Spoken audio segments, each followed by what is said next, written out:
नमस्कार। आज मैं आपको एक कहानी सुनाने जा रहा हूँ जिसका नाम है योग का कमाल। 5वीं कक्षा के छात्र माधव को आजकल दिन रात एक ही सपना दिखाई देता है कि उसने साइकिल दौड़ जीत ली है। ऐसा नहीं था कि वह केवल सपने ही देख रहा था, वह तो दिन रात मेहनत कर रहा था और उस लोगों के पास भी निरंतर जाता रहता था। कोई शतरंज में, कोई तैराकी में, कोई टेनिस में, तो कोई कैरम के खेल में।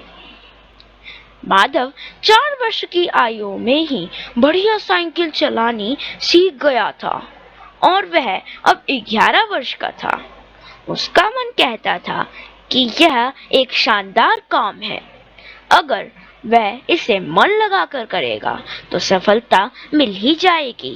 माधव पिछले 3 वर्षों से साइकिल रेस में हिस्सा ले रहा था, पर उसका हौसला अभी इतना मजबूत नहीं हो सकता था। उसकी जीतने की प्रबल इच्छा उसे बार बार अतीत की पराजय से बाहर लाती और खूब मेहनत करके फिर से साइकिल रेस में हिस्सा लेने के लिए प्रेरित करती। माधव अपनी पढ़ाई आदि के साथ पूरा जोर लगाकर साइकिल रेस की तैयारी में जुट गया। जब भी तेज गति के अभ्यास में उसके पैर झंझना लगते, वह इस बात को छिपाता नहीं था। वह माता पिताजी से इस बारे में सलाह ले लेता या फिर अगले दिन अपने खेल विशेषज्ञ से विद्यालय में पूछ लेता। शाम को वह कॉलोनी के मैदान में 50 चक्कर की दौड़ लगाकर पूरे मन से तैयारी कर रहा था। उसकी माँ ने उसे पैरों को मजबूत बनाने वाले कुछ योग आसन सिखाए। पवन मुक्तासन, गरुड़ासन और स्वर्गासन करके माधव को बड़ा ही अच्छा अनुभव होता था और उसके पैरों में दर्द भी कम होने लगा था। अब उसने योग्य अभ्यास करके स्वयं को मजबूत बनाने की बात मन में ठान ली। माधव ने अपने मन में निश्चय किया था कि हार जाने पर पिछले बार की तरह सुबकते हुए दुख नहीं मानेगा, बल्कि किसी और की जीतने पर वह पूरी खुशी के साथ विजेता को बधाई देगा। साइकिल दौड़ प्रतियोगिता का जो भी परिणाम निकलेगा, उसके लिए ना तो सड़क जिम्मेदार होगी, ना तो मौसम, ना उसका बुखार, ना किसी शिक्षक की डांट फटकार, बल्कि हर चीज के लिए वह स्वयं जिम्मेदार होगा। इस बार वह कुछ भी बुरा भला कहकर किसी की पीठ पीछे शिकायत नहीं करेगा। यह प्रतियोगिता उसके लिए एक अनुभव की तरह होगी, इसलिए वह इसके परिणाम को लेकर दुखी नहीं होगा, क्योंकि ऐसा करके वह दूसरों की नजर में स्वयं को अपमान नहीं करेगा। आज साइकिल दौड़ होने जा रही थी। यह योग का ही प्रभाव था कि माधव को मन में कोई घबराहट या डर नहीं था। वह शांत भाव से दूसरे प्रतियोगियों के साथ खड़ा था। अचानक घंटी की आवाज सुनाई पड़ी और रेस शुरू हो गई।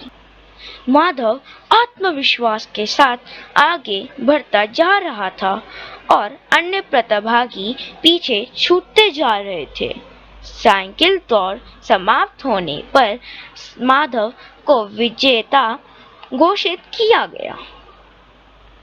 माधव प्रसन्न मन से ट्रॉफी लेकर घर की ओर चल पड़ा। इस बार की तैयारी में माधव को बहुत कुछ सिखाया था।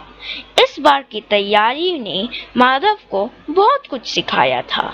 साइकिल रेस जीतने पर ना तो वह उछला कूदा और ना तो चिल्लाया। चारों ओर उसके इस व्यवहार की प्रशंसा हो रही थी। उसने मन में ठान लिया था कि योग की आदत को अब वह कभी नहीं छोड़ेगा। तो बताइए दोस्तों, क्या आप प्रतिदिन व्यायाम करते हैं? क्या आपको योग अभ्यास पसंद है? क्या आप शरीर से स्वस्थ हैं?